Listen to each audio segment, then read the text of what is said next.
The stagecoach lurched to a halt in front of the trading post, and Isaac Yates watched a woman step down into the dust of Alpine, Texas, clutching a worn leather valise like it contained everything she owned in this world. She wore black from head to toe, the morning dress dusty from what must have been weeks of travel, and when she turned her face toward the afternoon sun, Isaac saw eyes that held no trust for anyone or anything in this God-forsaken corner of West Texas. It was June of 1878, and Alpine was barely more than a collection of sun-bleached buildings clustered along the railroad tracks, a place where people came to disappear or to start over, and this woman looked like she needed both. Isaac leaned against the post of the general store, where he had been picking up supplies for the ranch. At 24 years old, he had worked cattle drives from here to Kansas, broken horses that seasoned cowboys said could not be broken, and weathered droughts that killed half the herds in the county. But he had never seen anyone look quite as alone as this woman did, standing in the middle of the street while the stagecoach pulled away in a cloud of red dust. She was young, maybe 21 or 22, with dark hair pinned severely back from a face that was beautiful despite the exhaustion etched into every feature. Her skin was pale in a way that suggested she had not been in Texas long, and everything about her bearing spoke of a different world, a different life that had somehow led her to this dusty outpost where the nearest real city was 100 miles away. The storekeeper, old Martin Henderson, came out wiping his hands on his apron. He called out something to her, a greeting or an offer of help, but the woman just stared at him with those dark, distrustful eyes. She opened her mouth, and the words that came out were not English. Isaac pushed off from the post and walked closer, curious despite himself. The woman was speaking rapidly now, gesturing toward the general store, toward the hotel across the street, and her voice had a musical quality even though frustration was creeping into her tone. Martin Henderson shook his head, clearly not understanding a word. "Madam, I do not know what you are saying," Martin said slowly, as if speaking louder would somehow make her understand English. The woman's shoulders sagged, and for just a moment Isaac saw the fear beneath the distrust. She was utterly lost in a place where no one spoke her language, and that realization must have been terrifying. Isaac had picked up a little French from a trail boss he had worked with years ago, just enough to count cattle and curse at stubborn steers. He stepped forward, trying to remember anything useful, and said the one phrase he was certain of. "Bonjour, madam." Her head snapped toward him, and those dark eyes fixed on his face with an intensity that made him forget what he had been about to say next. Up close, she was even more striking, with high cheekbones and a mouth that looked like it might be generous when she smiled, though she was not smiling now. "Vous parlez français." The words tumbled out quickly, hopefully. Isaac held up his hand, thumb and forefinger barely apart. "Un peu." "Very little."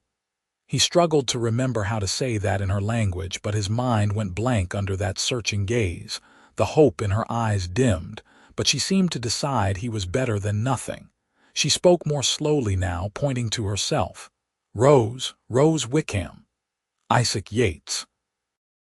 He touched his hat brim, then pointed toward the hotel. "You need a room."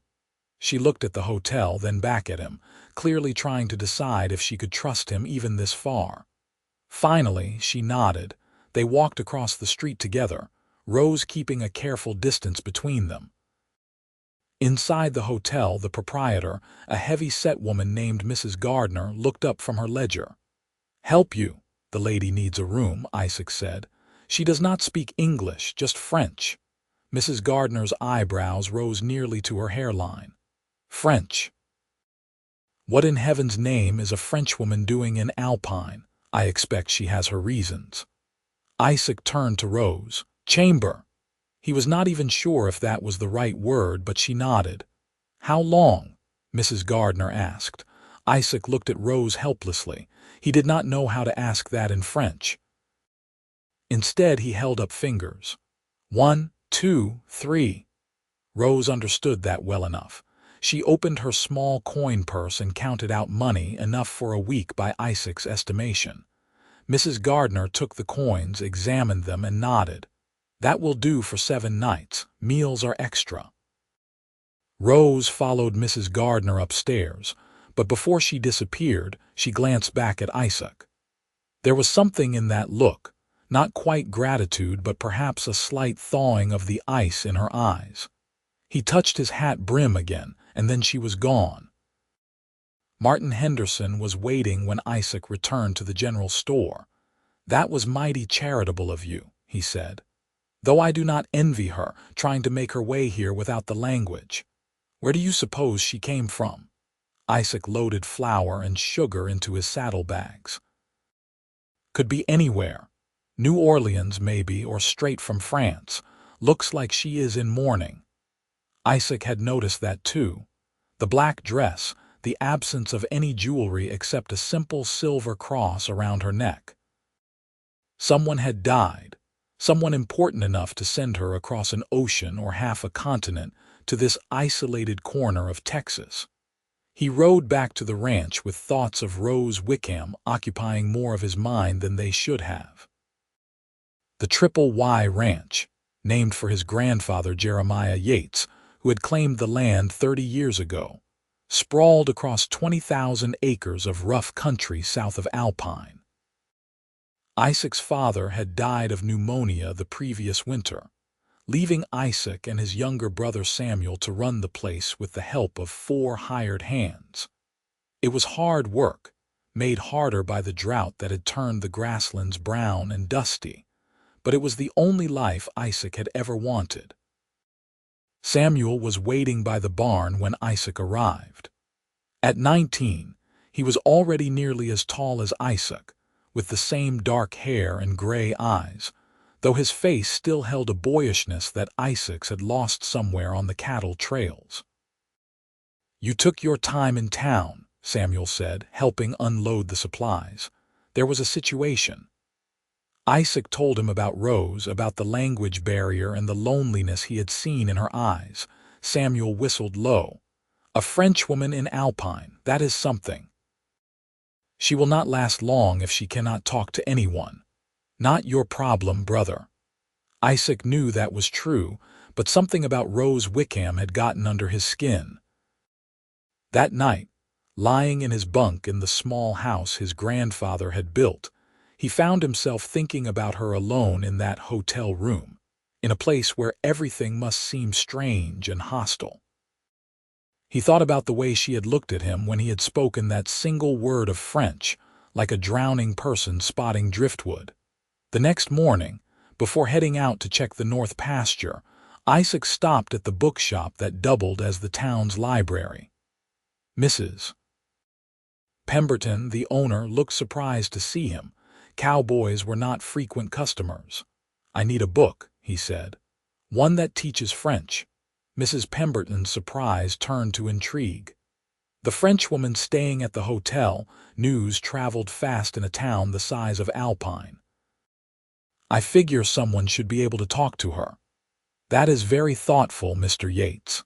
She disappeared into the back and returned with a slim volume. "This is a basic primer. French phrases for travelers. It is not much, but it might help." Isaac paid for the book and tucked it into his saddlebag. For the next 3 days he worked the ranch from dawn until dusk, and every night by lamplight he studied that book. The words felt strange in his mouth, and the pronunciation seemed impossible, but he kept at it. He learned how to say good morning and good evening, how to ask simple questions, how to say beautiful and smile and safe. That last one seemed important. En sécurité. You are safe here. On the 4th day, he rode back into Alpine with a purpose that had nothing to do with ranch supplies. He tied his horse outside the hotel and found Rose sitting on the porch, staring out at the mountains in the distance. She still wore black, but she had added a shawl against the evening chill. She looked up when his boots sounded on the wooden steps, and wariness immediately shuttered her expression. "Bonsoir," Isaac said carefully. "Good evening." Her eyes widened slightly. "Bonsoir, Monsieur Yates." He sat down on the other end of the bench, keeping distance between them, and pulled out the phrase book.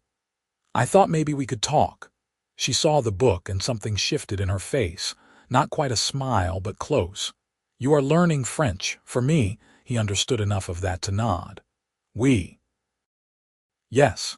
He flipped through the pages, looking for the phrase he had memorized. "Pourquoi êtes-vous ici?" "Why are you here?" Rose was quiet for a long moment. When she spoke, it was slowly, as if she was trying to make him understand through sheer will. "Mon mari est mort." My husband, he died. She touched the black fabric of her dress. "I come to his land. He bought land here before he died." Isaac's chest tightened. She was a widow, young and alone, come to claim property her husband had purchased in this harsh country. "I am sorry. Je suis désolé. Merci." Her voice was soft. They sat in silence as the sun sank toward the horizon, painting the sky in shades of orange and gold. Finally, Isaac said, "Texas is hard, difficult. You need help." "I trust no one." The words were in English, carefully pronounced, and he realized she must have been working on learning the language just as he had been working on hers. "I understand." He did. A woman alone in a place like this had every reason to be careful. "But you need friend. Ami." Rose looked at him, really looked at him, as if she was trying to see into his soul. "Why do you help me?" It was a fair question, and Isaac was not sure he had a good answer. "Because you are alone, seul, and that is not right." For the first time since she had stepped off that stagecoach, Rose smiled. It was a small thing, tentative and uncertain, but it transformed her face. "Thank you, Isaac Yates." Over the following weeks they developed a routine. Isaac would ride into town whenever he could spare time from the ranch, sometimes twice a week, sometimes just once. They would sit together, either on the hotel porch or at a table in the small cafe, and they would teach each other words. She learned English with a fierce determination, and he stumbled through French with patience he had not known he possessed. Rose told him, in halting sentences that mixed both languages, about her life in New Orleans. She had grown up there, the daughter of French immigrants who had died in a yellow fever outbreak. At 20, desperate and alone, she had married Claude Wickham, a businessman 20 years her senior who had promised her security. He had been kind enough in his way, but there had been no love between them. He had purchased land in Texas, planning to start a cattle operation, but he had died of a heart ailment before they could make the journey west. The land was hers now, legally transferred before his death, but she had no idea what to do with it. "Where is this land?" Isaac asked one afternoon in late July. Rose pulled out a folded document, the deed to her property. Isaac examined it and felt his eyebrows rise. "This is good land. 20 miles south of here, near the creek. There is water there, even in drought. Your husband knew what he was buying. I do not know ranching. I do not know anything about this." She gestured at the wide expanse of Texas beyond the town. "You could sell it." She shook her head firmly. "Claude wanted this. He wanted a new life here. I will honor that." Isaac admired her loyalty to a man who, from what she had told him, had not inspired much affection. "Then you need to hire people, men to run cattle, to build." "I trust no one," she repeated. It was her constant refrain, and he could not blame her. She had been taken advantage of before. That much was clear from the careful way she guarded her remaining money, and the suspicion with which she viewed every man in Alpine except, slowly, him. As the summer heat intensified, Isaac found himself thinking about Rose constantly. When he was mending fence, he wondered what she was doing. When he was breaking a stubborn colt, he imagined telling her about it, mixing English and French until she understood and laughed. And when he lay awake at night, he remembered the way the lamplight caught in her dark hair, the way her eyes had started to lose some of their wariness when she looked at him. Samuel noticed, of course. "You are riding into town an awful lot," he said one evening as they worked on repairing a section of barn roof. "The Frenchwoman needs help. The Frenchwoman has gotten under your skin." Isaac could not deny it. "She is alone, Sam. And she is trying so hard to make something work in a place that does not want to let her. You are falling for her." "Maybe I am." Saying it out loud made it real, and Isaac felt his heart beat faster. "She is a widow, Isaac, still wearing black. She might not be ready for anything beyond friendship." "I know. I am not pushing. I just want to help her." But it was more than that, and both brothers knew it. Isaac was falling in love with Rose Wickham, with her fierce independence and her vulnerability, with the way she smiled when she finally understood a difficult English phrase, with the musical sound of her voice when she spoke in her native language. In August, Rose decided it was time to see her land. Isaac offered to take her, and after a moment's hesitation, she agreed. They set out early one morning before the worst of the heat, with Isaac riding his gelding and Rose perched on the gentlest mare from the triple Whitekess string. She sat a horse awkwardly at first, clearly unpracticed, but she learned quickly. They rode south through country that was harsh and beautiful, all red rock and sparse grass, with mountains rising in the distance like purple shadows. Rose was quiet, taking it all in, and Isaac let her be. When they reached the property, she drew in a sharp breath. A creek ran through the center of the land, lined with cottonwood trees that provided precious shade. The grass here was greener than elsewhere, fed by the water even in the drought. In the distance, a small herd of wild horses grazed. "It is beautiful," Rose said softly. "I did not expect beautiful. Texas surprises people." She dismounted and walked to the edge of the creek, standing where the water burbled over smooth stones. "I could build a house here, a ranch." "You could." Isaac joined her, keeping a respectful distance. "You would need help." Rose turned to face him, and something had changed in her expression. The wall she kept around herself had lowered just a fraction. "Would you help me, Isaac? I would pay you, you and your men." "Rose." He said her name carefully, aware that it was the first time he had said it without the formality of Madam Wickham. "I will help you, but not for pay, as a friend." "Why?" It was the question she always came back to. "Why do you do this for me?" Isaac knew he should be careful, should not risk the fragile trust they had built. But standing there by the creek, with the Texas sun beating down and Rose looking at him with those dark eyes, he could not hold back. "Because from the moment I saw you step off that stagecoach, I could not stop thinking about you. Because you are brave and strong, and you deserve to have someone on your side. Because every time I make you smile, I feel like I have won something precious." Rose stared at him, and he could see the war playing out behind her eyes. Fear and hope, distrust and longing, all mixed together. "I do not know if I can," she whispered. "I do not know if I can trust again, trust anyone. I am not asking you to, not yet." Isaac took a step closer, close enough that he could see the flecks of gold in her brown eyes. "I am just asking you to let me be here. Let me help you build your ranch, and maybe, in time, you will see that I mean what I say." She nodded slowly. "In time, maybe." It was not a declaration of love, but it was hope, and that was enough for now. The building began in September, when the worst of the summer heat had broken. Isaac brought Samuel and two of their hands, Miguel and Tom, and together they started constructing a house for Rose. She worked alongside them, determined to be part of the creation of her new home, even though her hands blistered and her back ached from the unfamiliar labor.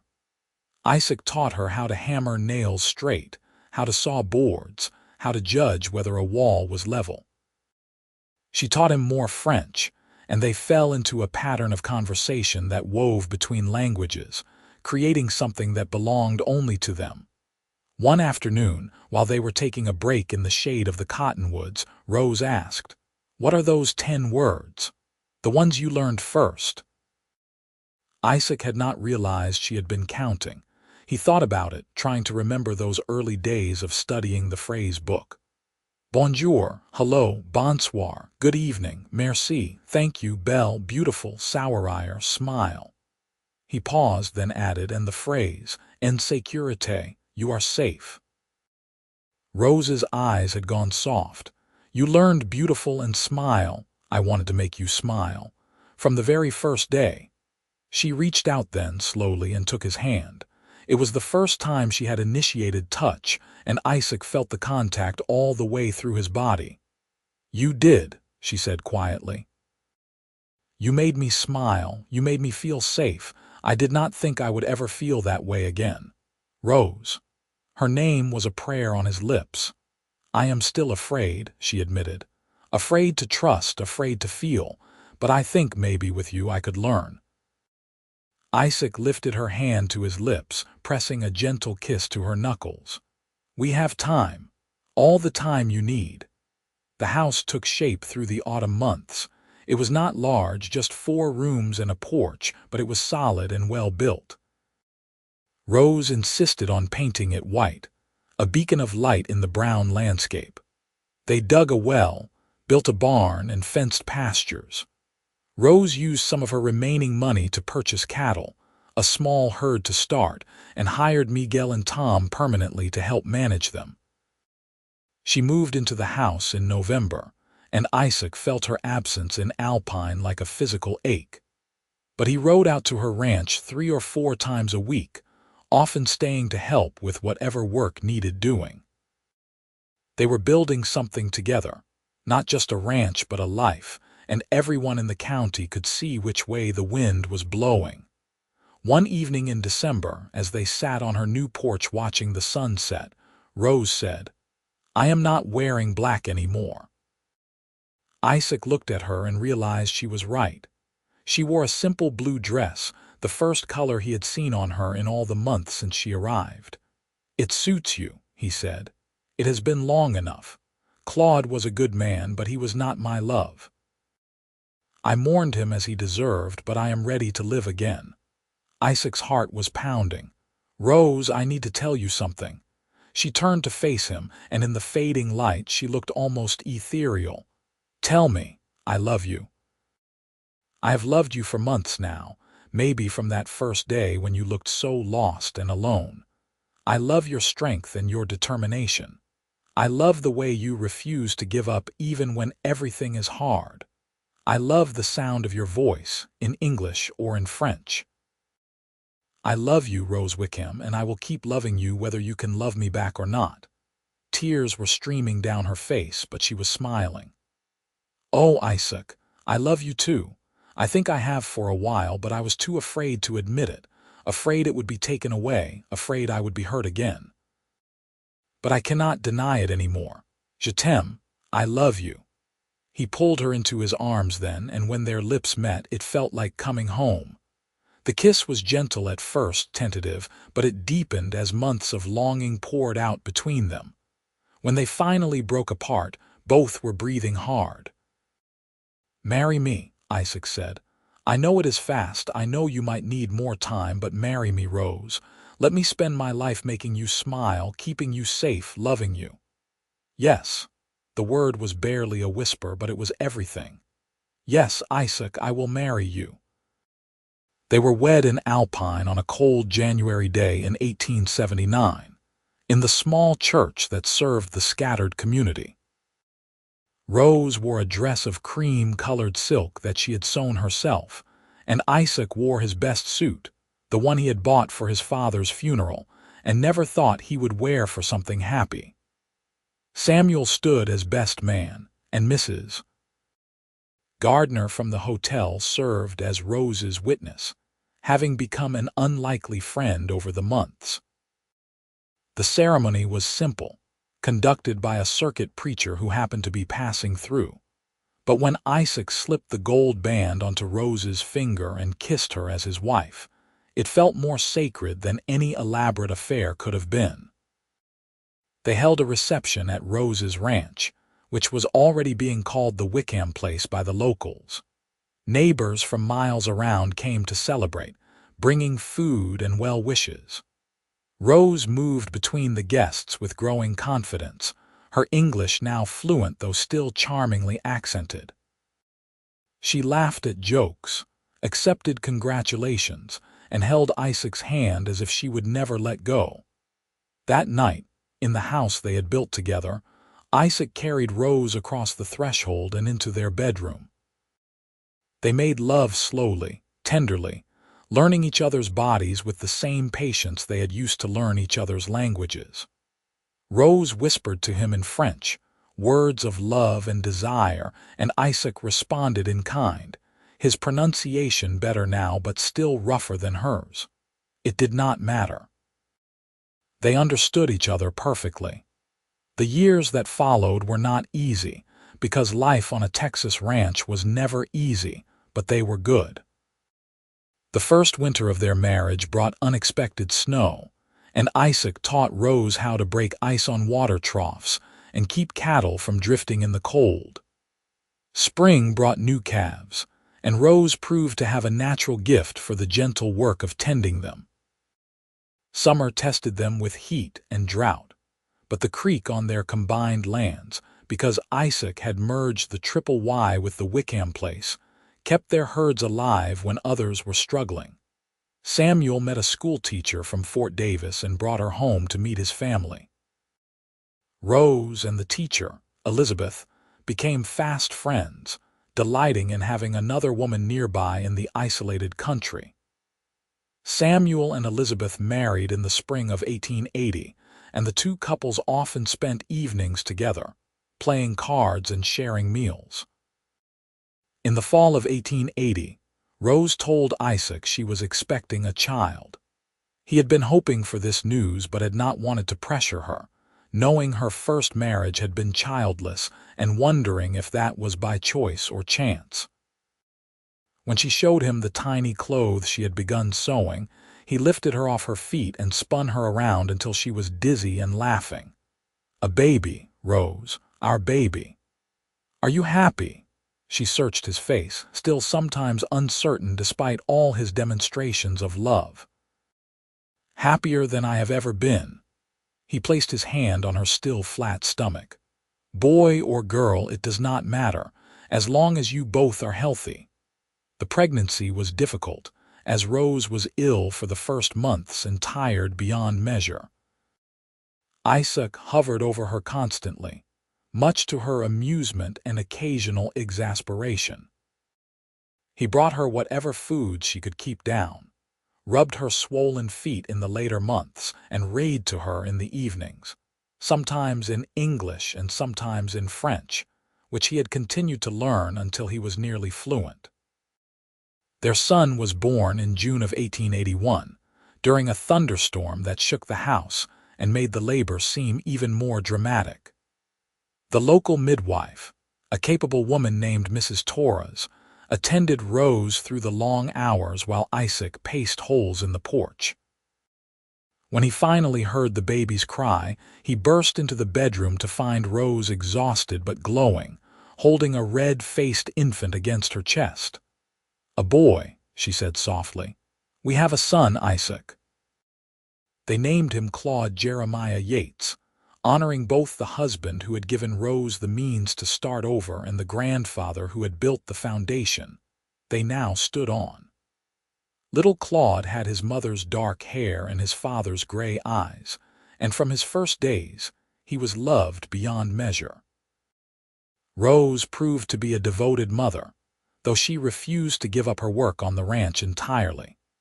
She would strap Claude to her back in a sling and go about her chores, singing to him in French while she fed chickens or tended the garden.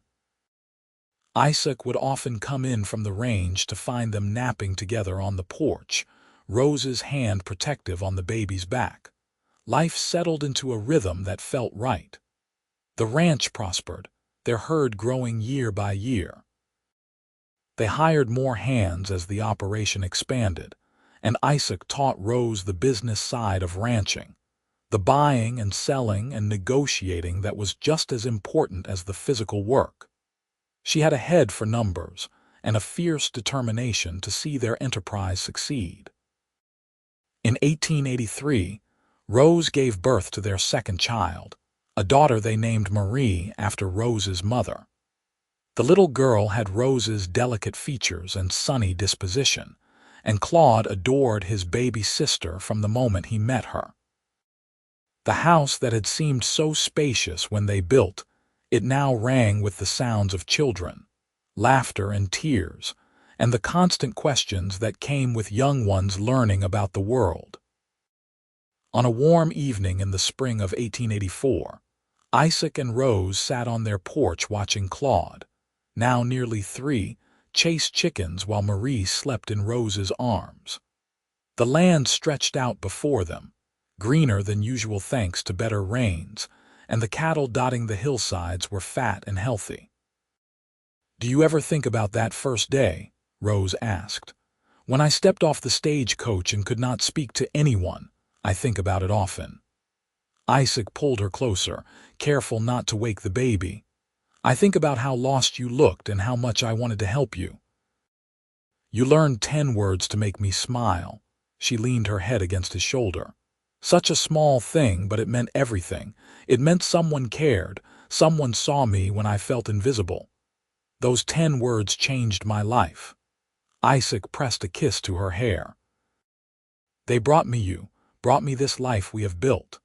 I would learn 1,000 more languages if that was what it took to keep you smiling." Rose tilted her face up to his, and in the 6 years since they had met, the trust in her eyes had replaced all the fear and suspicion. "You do not need to learn anything more, mon amour. You already speak the only language that matters, the language of love." They kissed as the sun sank lower, painting the sky in brilliant shades of orange and red. Claude ran up to the porch, demanding to show them a feather he had found, and they broke apart laughing, turning their attention to their son's treasure. The years continued to roll by, each one adding new layers to their life together. Claude grew tall and serious, with Isaac's steady temperament and Rose's quick mind. Marie was a whirlwind of energy, always into something, asking questions faster than they could answer them. In 1886, Rose gave birth to another boy whom they named Samuel after Isaac's brother. And in 1888, a second daughter arrived, tiny and perfect, named Isabel. The ranch became one of the most successful in the region, known for quality cattle and fair dealing. Rose had learned to rope and brand alongside the men, earning the respect of cowboys who initially had doubted that a Frenchwoman could make it in Texas. Isaac continued to run the operation with a steady hand, but everyone knew that Rose was his equal partner in all things. Samuel and Elizabeth had children of their own, 3 daughters and a son, and the cousins grew up together, running wild across the combined acreage of the 2 family spreads. Summer barbecues became a tradition, with the entire extended family and half the county gathering to eat beef and drink, lemonade and dance to fiddle music, as the stars came out. On their 10th wedding anniversary, Isaac took Rose back to the spot by the creek where he had first told her he loved her. The children were with Samuel and Elizabeth for the night, giving them rare time alone. They spread a blanket on the bank and lay looking up at the stars, the same stars that had watched over their first uncertain conversations and witnessed their growing love. "You have any regrets?" Isaac asked, lacing his fingers through hers. Rose was quiet for a moment, considering. "I regret the years before I came here, the loneliness and fear, but I cannot regret the path that brought me to you. Even the hard parts, even losing Claude and coming here alone, that was all necessary to lead me to this moment. I regret nothing, Isaac said firmly. Every choice I made, every moment of my life before you, it was all leading me to that day in front of the general store when I heard you speak French and knew I had to try to reach you. You did more than reach me. Rose rolled onto her side to face him, her hair loose around her shoulders in the way she only wore it when they were alone. You saved me, Isaac. From loneliness, from fear, from a life half-lived. You taught me to trust again, to love again, to hope. We saved each other. He cupped her face in his hand, thumb stroking her cheekbone. You gave me purpose, Rose. You gave me a reason to be better than I was. And you gave me a family, a home, a life richer than I ever imagined. They made love under the stars, with the sound of the creek burbling beside them and the Texas night wrapped around them like a blanket. It was different from their early days, layered now with years of knowing each other, of shared joys and weathered sorrows, of children raised and dreams built together. But it was no less passionate, no less profound. The children grew and the ranch continued to thrive. Claude, at 15, was already working alongside his father, learning the business that would one day be his. Marie, at 13, showed a talent for training horses that surprised everyone. Young Samuel was 11, all energy and mischief, while Isabel, at 8, had her mother's gift for languages and her father's steady presence. In the winter of 1893, Rose's first grandchild arrived. Claude had married a rancher's daughter from Fort Davis the previous year, and now he came home with his wife and a tiny baby girl. Rose held her granddaughter with tears streaming down her face, remembering the lonely widow she had been 15 years earlier, unable to imagine that such abundance of love and family was even possible. "What will you name her?" Rose asked her son. Claude smiled at his wife, then at his mother. "We thought Rosemarie, if that would honor you." Rose could only nod, too overcome to speak.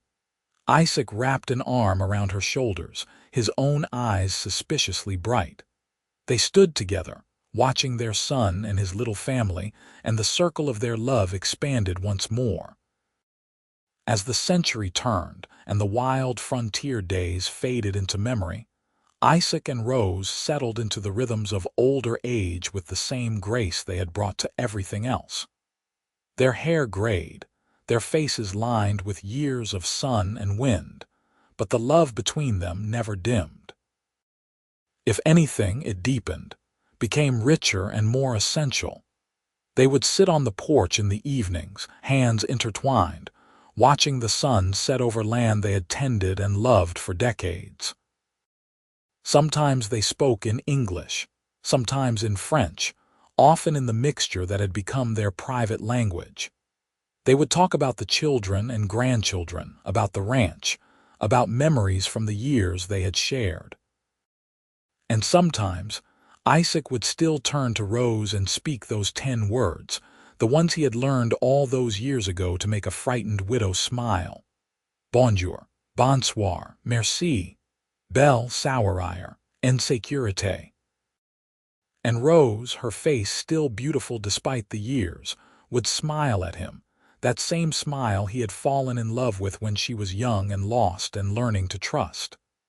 Je t'aime, she would whisper, and he would answer in kind, I love you too. Their story became legend in Alpine and the surrounding country. People spoke of the Frenchwoman who had arrived speaking no English and trusting no one, and the cowboy who had learned just enough of her language to reach her heart.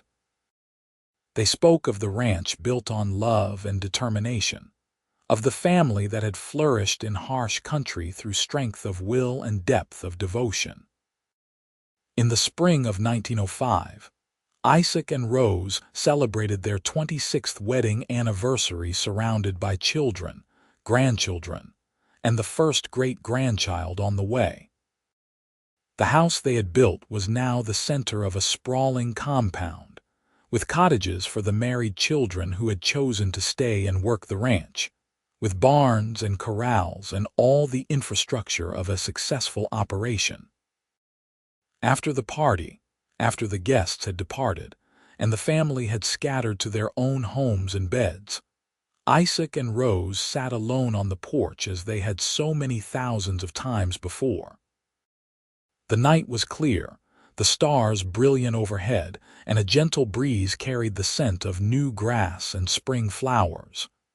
"You remember what I asked you that first day?" Isaac said softly. "After I learned those few words of French and came to find you at the hotel." Rose smiled, her hand warm in his. "You asked me why I was here. Pourquoi êtes-vous ici, and do you remember what you said?" "I said my husband had died and I had come to his land. I thought that was why I was here." She squeezed his fingers, but I was wrong. "I was not here because of Claude or his land.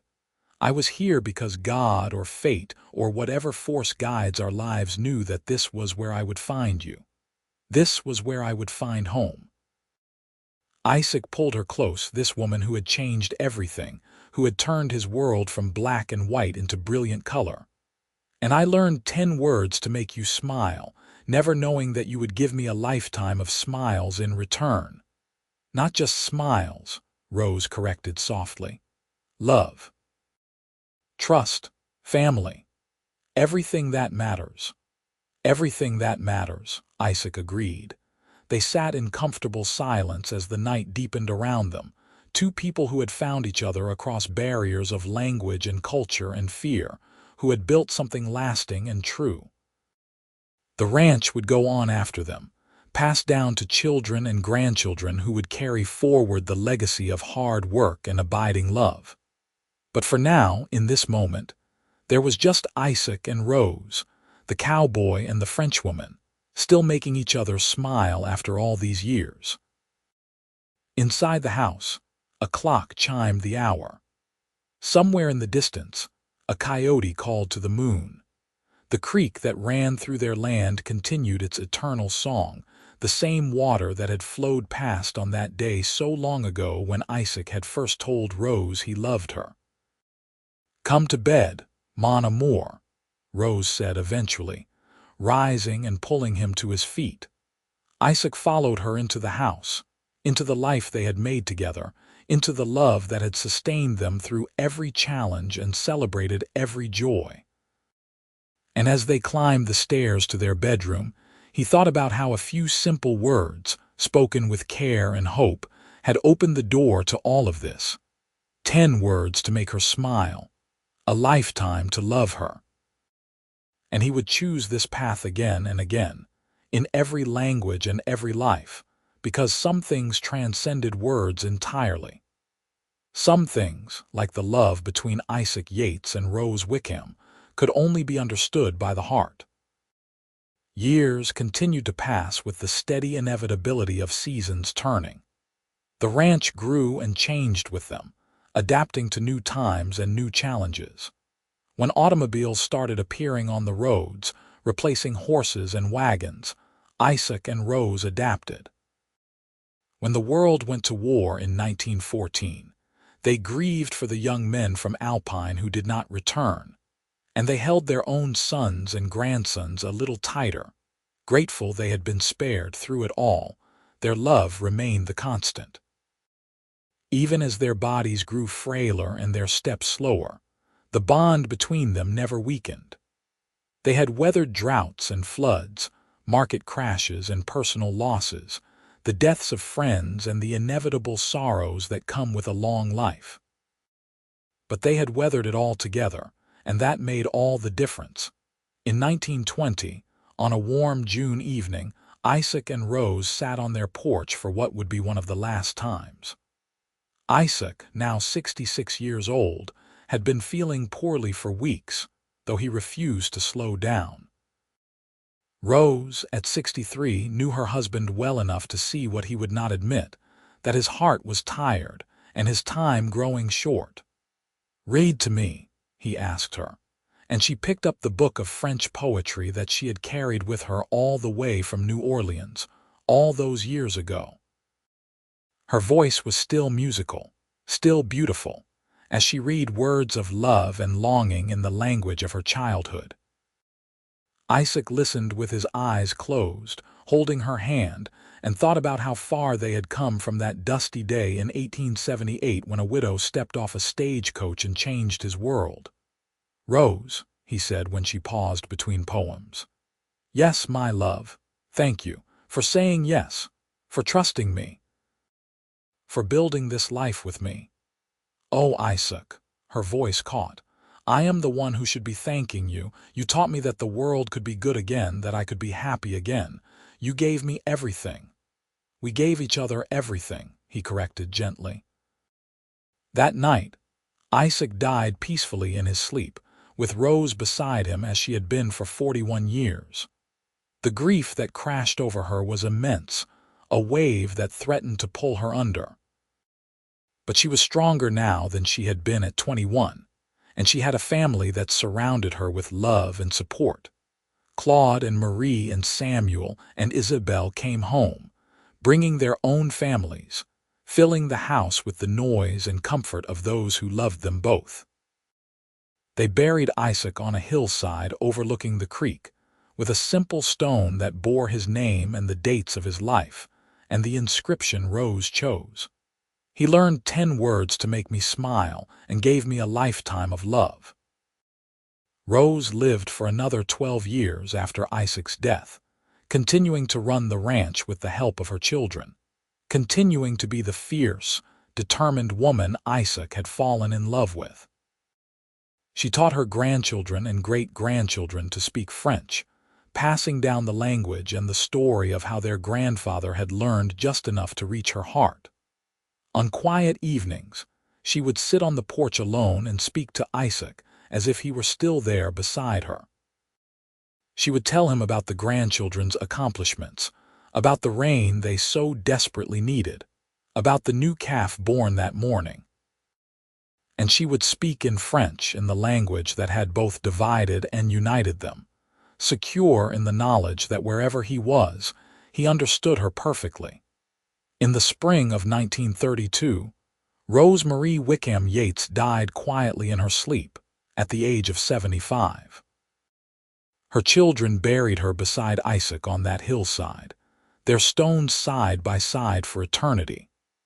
The ranch continued under the management of Claude and his sons, carrying forward the legacy of the Frenchwoman and the cowboy who had built it all from nothing but love and determination. And sometimes, when the evening light slants just right across the Texas hills, when the wind whispers through the cottonwoods by the creek, people swear they can hear it. The sound of a woman's laughter, musical and joyful, and a man's voice speaking careful French, and the timeless language of 2 hearts that found each other against all odds and held on forever. The story of Isaac and Rose became part of the fabric of Alpine, Texas, told and retold through generations. Parents would point out the old ranch headquarters, now preserved as a historical site, and tell their children about the widow who had arrived speaking only French and trusting no one, and the cowboy who had learned 10 words to make her smile. They would talk about how love could bridge any divide, overcome any obstacle, transform any life. And every year, on a June evening near the anniversary of their wedding, the family would gather at the ranch for a celebration. They would eat and drink and dance, and someone would always read from Rose's book of French poetry, keeping alive the memory of the language that had brought 2 people together. The youngest children would ask questions, wanting to hear the story again, and the elders would oblige, because some stories are too beautiful and too important to ever let fade.